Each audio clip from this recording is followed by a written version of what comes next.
أعوذ بالله من الشيطان الرجيم. بسم الله الرحمن الرحيم. الحمد لله رب العالمين، وصلى الله على سيدنا ونبينا سيد الخلق محمد وآله الأطيبين الأطهرين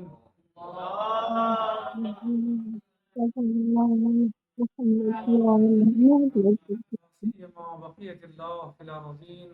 أرواحنا لتراب مقدمه الفداء. کہہ رہے ہیں کہ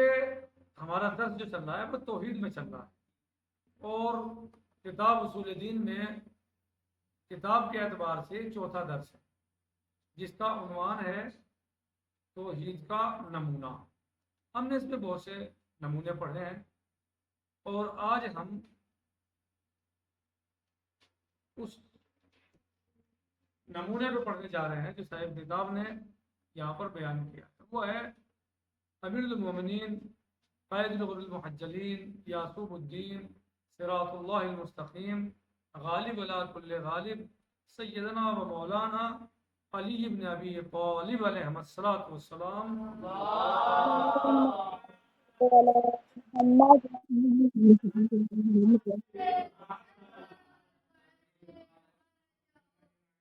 توحید کا مثالی نمونہ ہے،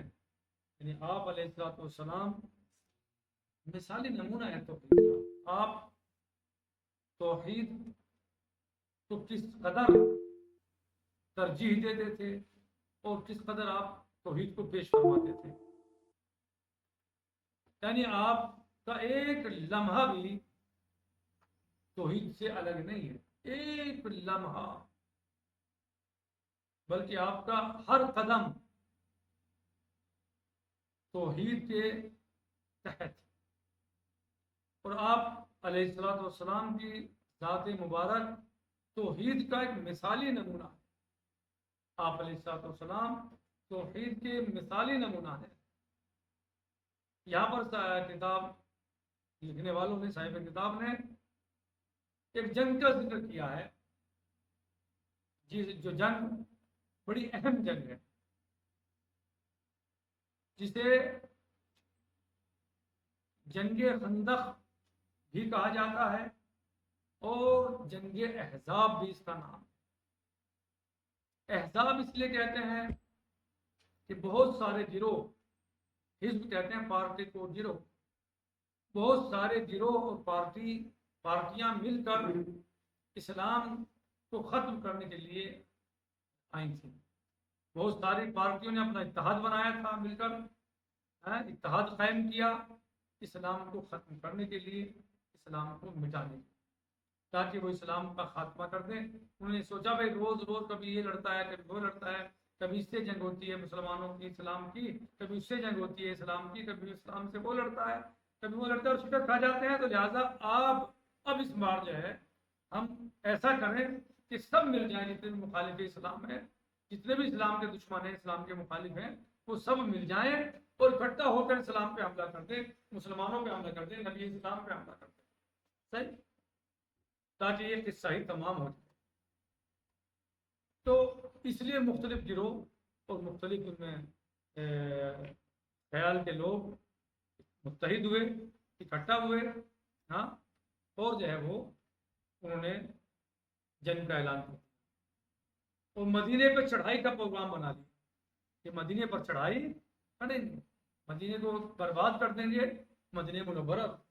مدینے رسول، کہ ہم جو ہے وہ اس کو ختم کر دیں گے، وہاں جو ہے اسلام اور مسلمانوں کو ختم کر دیں گے، اسلام اور مسلمانوں کا خاتمہ کر دیں گے.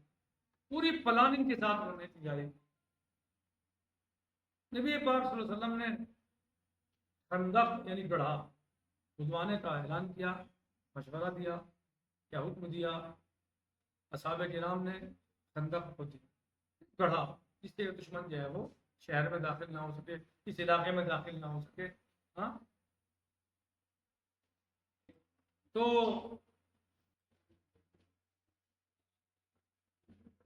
حضور صلی اللہ علیہ وسلم نے یعنی خندق کھدوائی تاکہ دشمن جو ہے وہ اس طرف نہ آ سکے. لیکن اس ذلیل نے ایک ایسے علاقے جگہ کو دیکھا جہاں تھوڑی خندق کم چوڑی تھی، صحیح ہے، تو وہ اس کو پار کر کے آگے اور آ کے باقاعدہ نبی پاک صلی اللہ علیہ وسلم کو چیلنج کیا، مسلمانوں کو چیلنج کیا، اسلام کو چیلنج کیا کہ آؤ میرا مقابلہ کرو جس میں ہمت ہے، کیوں ڈر رہے ہو؟ تم میں تو یہ ہے کہ جو مر جائے گا وہ شہید اور جو بچ جائے گا وہ غازی، تو ڈرتے کیوں؟ آؤ میرا مقابلہ کرو۔ تو جب اس نے حرکت اور گستاخی زیادہ کی تو اللہ کے نبی صلی اللہ علیہ وسلم نے بہرحال کہا کہ کون ہے جو اس کے مقابلے میں جائے؟ مولا کائنات، کیونکہ باقی لوگ تو ڈر رہے تھے، سب ڈرتے تھے، تو عرب کا مشہور پہلوان تھا جس کا نام عمرو ابن عبدود تھا، مشہور پہلوان تھا، مشہور، ڈر رہے تھے باقی لوگ سب جو ہے۔ تو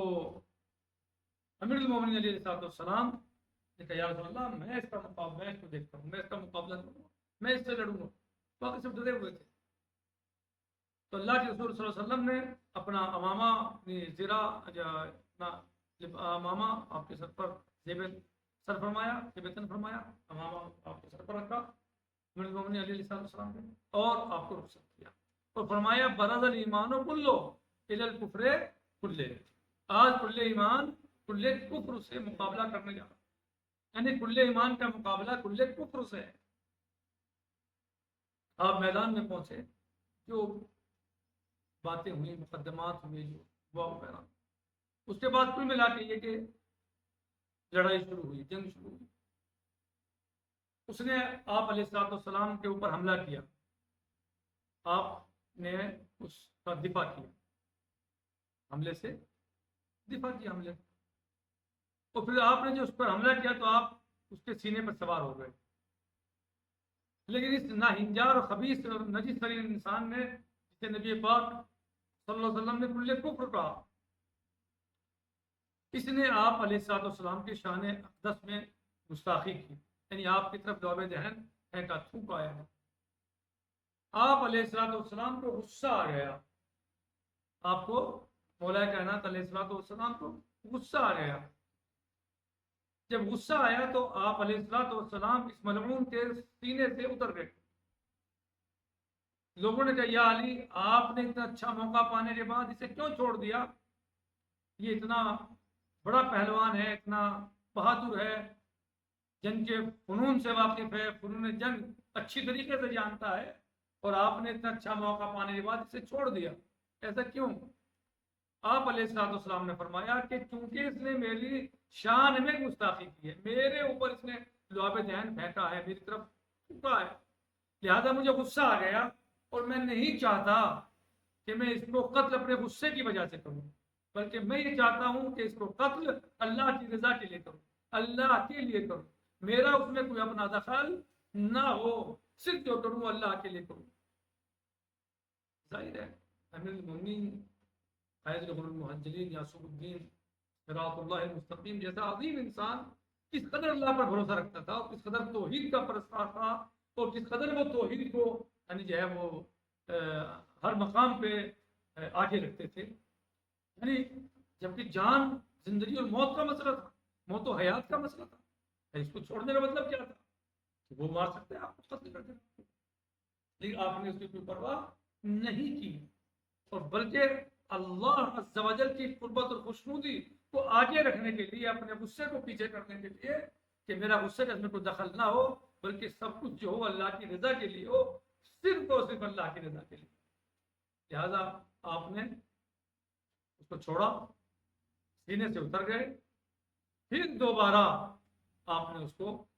قابو میں کیا، اور نتیجہ یہ کہ اس کو قتل، صحیح۔ تو یعنی آپ نے ایسا زبردست اور بہترین موقع اور چانس پانے کے بعد بھی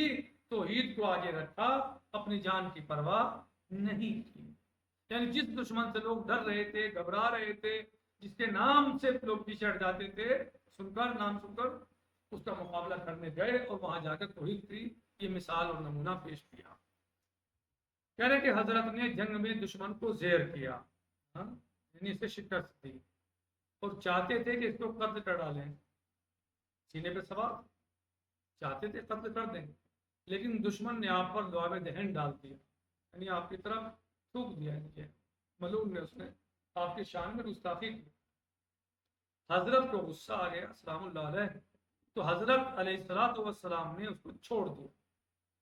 اور صبر و تحمل سے کام لیا۔ ظاہر سی بات ہے ایسے موقع پہ یعنی اتنے شدید اور بدترین دشمن کو چھوڑ دینا آسان بات نہیں، بڑا دل گردہ چاہیے، بڑی ہمت چاہیے، بڑا مضبوط ایمان چاہیے۔ اسی لیے تو نبی پاک صلی اللہ علیہ وسلم نے فرمایا برز الایمان کلو الی الکفر کل آج کل ایمان کل کفر کے مقابلے میں جا، صبر و تحمل سے کام لیا تاکہ حکم خدا کی بجا آوری میں میرا نفس شریک نہ ہو جائے۔ یہ ہے توحید کا صحیح اقرار اور اس پر ایمان رکھنے کا نمونہ۔ والحمد للہ رب العالمین وصلی اللہ علی سیدنا و نبینا محمد وآلہ الطیبین الطاہرین۔ اللهم صل على محمد السلام وعلى علیکم ورحمۃ اللہ تعالی وبرکاتہ، فی امان اللہ، خدا حافظ۔